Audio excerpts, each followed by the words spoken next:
இது கரியரோட உச்சம் இல்லை, கிரியேட்டிவிட்டியோட உச்சம். என்ன மாதிரி கிரியேட்டிவியா? வணக்கம் யோபிசி, வெல்கம் பேக் டு லூப்பில் லைஃபை.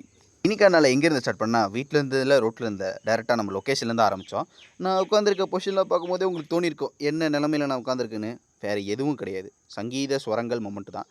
ஏன் சங்கீத ஸ்வரங்கள்னால் கொஞ்சம் உட்காந்துட்டே தான் இருந்தோம், ஷூட்டு மிஷின் ப்ராப்ளம் அப்படின்னாங்க. அதுக்குள்ளே நம்ம கிம்பிள் பையனை பார்த்தீங்கன்னா ஒரு வழியாக கிம்பிள் பையனை எடுத்துகிட்டு உள்ளே போகும்போது என்ட்ரிலேயே கொஞ்சம் கோளார் ஆகிப்போச்சு. இருந்தாலும் பரவாயில்ல, கோளாரை முடிச்சுட்டு என்ன வீடியோ எடுங்க அப்படின்னு என் மூஞ்சே தெரிய அளவுக்கு ஒரு அருமையான வீடியோ எடுத்தார் நம்ம அண்ணே. அதுக்கப்புறம் ஒரு வழியாக அந்த ஷூட் ஆரம்பித்தாங்க. என்னென்ன நம்மனா இட்லியை ஊற்றி மிஷினில் வைக்கிற மாதிரி ஒரு வீடியோவா. சரி இட்லி போட்டிங்க, தேவையான மாதிரி அதை அப்படியே உப்புமா போடுவீங்களா அப்படின்னு கேட்டேன். எந்த ரெஸ்பான்ஸும் இல்லை. கொஞ்சம் திட்டுற அளவுக்கு வந்துட்டாங்க. சரி ஓகே அட்ஜஸ்ட் பண்ணிட்டு இருக்கிற இட்லியை போடுறதுக்கெல்லாம் எடுத்துகிட்டே இருந்தேன்.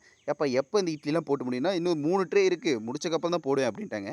அதுக்கப்புறம் ஒரு வழியாக மிஷினுக்குள்ளே வச்சோடனே ஒரு 5 நிமிஷம் ரெஸ்ட் எடுத்தேன். ரெஸ்ட் எடுக்கிற டைமில் கூட இவங்க சொல்லிடுவாங்களும் ஒரு பக்கம் தான் இருந்துச்சு. அதுக்கப்புறம் சொன்னாங்க, தம்பி இட்லியை வெளியே எடுத்தாச்சு, அவுட்டு மட்டும் எடுத்துகிட்டு போயிடுவோம் அப்படின்னோடனே சரி ஓகே இருக்கிற அவுட்டில் எடுத்து பார்த்தோம். பரவாயில்ல இட்லி நல்லா தான் வெந்திருக்கு அப்படின்னு சொல்லிட்டு ஷூட் பேக்கப்னு ஒரு வார்த்தை தான் சொன்னாங்க. ஆஹா சின்ட்ரஸை கையிலே பிடிக்க முடியாத அளவுக்கு கடப்படன்னு எல்லா பேக் எடுத்து உள்ளே போட்ட கேமரா வச்சு லென்ஸ் கேப் மூணுனா இல்லை அதெல்லாம் எதுவுமே பார்க்கல. அடித்து வீசி போட்டு டக்குன்னு பேக் எடுத்துகிட்டு தெரிச்சிட்டாங்க. முக்கியமாக நம்ம வாட்டர் பாட்டிலையும் தூக்கிட்டேன், எனக்கு நிறைய காணாமல் போகுது அப்படின்னாங்க. அதுக்கப்புறம் போகிற வழியில் வெயிலுக்கு எதமாக ஒரு இளநீ அடிப்போம் அப்படின்னு பார்த்த இடத்துல தான் இந்த கிரியேட்டிவின் உச்சத்தை பார்த்தேன். வாவ், இந்த மாதிரி தாங்க இருக்கணும் கிரியேட்டிவிட்டினா. ஒரு கார் வாஷுக்கு இந்த மாதிரி இருந்து நான் பார்த்ததே கிடையாது. அதுக்கப்புறம் அதை பார்த்துட்டு இந்த இளநீகளை அடித்து நோத்திட்டு இருந்தேன். ஓகே வெயிலுக்கு இளநீ பெட்டர் தாங்க. அதை முடிச்சுட்டு வெயிலை சூட்டு தனித்து விட்டு இனிக்கான நாளையும் முடிச்சிட்டேன்.